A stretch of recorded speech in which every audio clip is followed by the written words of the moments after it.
राजधानी भोपाल की सड़कें सूनी नज़र आ रही हैं, यानी कि मैं सड़क दिखाना चाहूँगा। यहाँ पर बीसीएलएल की बसें चला करती थी, लेकिन अब वो बसें इन सड़कों से गायब हो गई हैं। उन्हीं के साथ साथ जो लाखों रुपए इन बस स्टॉपों पे खर्चा किए गए थे, अब वो भी कहीं ना कहीं सूने नज़र आ रहे हैं।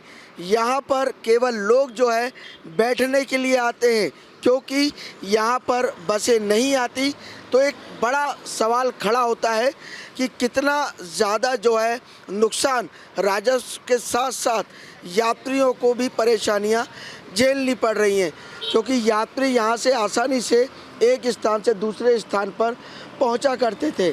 लेकिन अब जो है जब बीसीएलएल की बड़ी मात्रा में बसें बंद हो गई हैं, उसके बाद यात्रियों की संख्या भी अब यहाँ बस स्टॉपों पे नज़र नहीं आ रही है। लेकिन ये सिलसिला कब तक चलने वाला है, एक बड़ा सवाल खड़ा होता है। कैमरा पर्सन अभय के साथ अंकित श्रीवास्तव, न्यूज़ स्टेट भोपाल। बीसीएलएल की बस बंद होने के बाद अब जो है नगर में ऑटो यानी जो छोटे रिक्शा हैं उनकी जो है तादाद काफ़ी हद तक बढ़ गई है, और अब जो है यात्री इन्हीं का उपयोग करते हैं और इन्हीं छोटे वाहनों में अपने आगे की यात्रा करते हैं। आइए हमारे साथ जो ऑटो चालक मौजूद हैं उनसे जानते हैं कि लगभग कितने यात्री उनको दिन भर में मिल जाते हैं और बसें बंद होने के बाद उन्हें किस तरीके का फ़ायदा है। जी, नाम बताइए आपका। सर मेरा तो मुकेश गिरी नाम है। तो क्या लगता है ये बीसीएलएल की बसों की संख्याओं में कुछ कमी आ गई है, कुछ स्थानों की जो है बसें बंद हो गई हैं, तो क्या सवारियों का रुझान आपकी तरफ ज़्यादा बढ़ रहा है? सर हम तो ओला उबेर वाले, हम तो ऑनलाइन मिलती है सवारी, तो बस वही करते हैं, बाकी हम कुछ बोल नहीं सकते उसके बारे में। मतलब प्राइवेट आप ओला उबेर से? जी, ओला उबेर से। तो सवारियाँ मिलती हैं ओला उबेर? हाँ मिलती हैं। बढ़िया हो जाता है जो आपका? बस ये है सर, अपनी रोजी रोटी चल रही है। मतलब एक फ़ायदा ही नज़र आता है, सवारियाँ मिलती हैं। जी जी जी, सवारियाँ मिलती हैं। बिल्कुल, देखिए कहीं ना कहीं सवारियाँ मिलती नज़र आती, क्योंकि ओला उबेर जैसी कंपनियों के माध्यम से इन जो ऑटो चालकों का जीवन है वो कहीं ना कहीं चलता है। भाई साहब आपका नाम बताइए। नर्मदा प्रसाद मीना सर। नर्मदा भैया, जैसे ओला उबेर कंपनियां हैं और भी निजी, जैसे बीसीएलएल की बसों कम हो गई हैं, अब ज़्यादा शहर में दौड़े, तो उससे क्या आपको फ़ायदा है या नुकसान है? नहीं, हमको उस चीज़ को लेके कोई नुकसान भी नहीं है। और रहा बात फ़ायदा का, तो फ़ायदा तो ऐसा है कि काम मिलता रहता है तो फ़ायदा बना रहता है, नहीं तो बैठे रहते हैं। काम ज़्यादा काहे से आता है? मतलब सवारियाँ किस माध्यम से डायरेक्ट आती हैं आपके? ऑनलाइन अधिकतर मिलती है, ऑफलाइन तो चांस कम रहता है, क्योंकि आजकल ऑटो की तादाद इतनी बढ़ गई है कि आदमी ऑफलाइन का इंतज़ार कम करता है, ऑनलाइन मिल जाती है तो निकल जाता है लेके। मतलब कुछ ऑटो चालक जो हैं सवारियों को 10-10, 20-20 रुपए में बिठा रहे हैं और उनको छोड़ के एक स्थान से दूसरे स्थान पर, तो क्या सही है या गलत?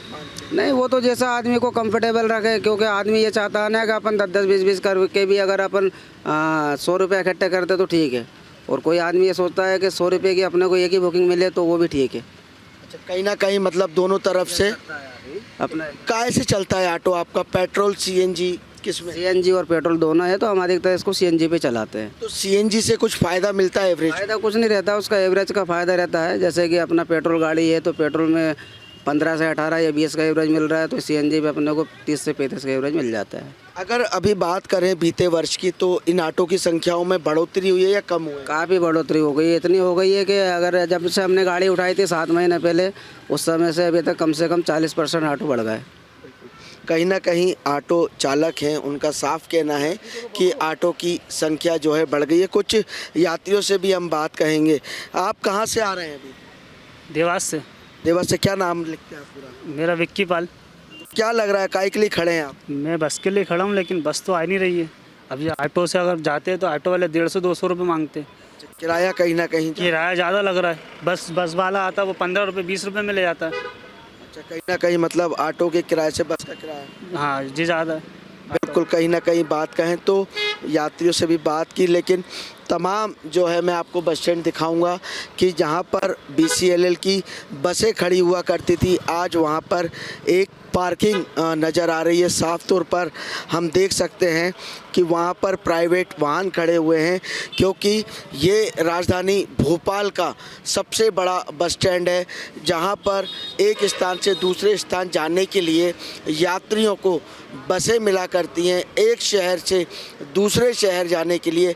लेकिन नगर सुविधा की बात कहें तो नगर सुविधा के नाम पर केवल ई रिक्शा और ऑटो ही उपलब्ध है।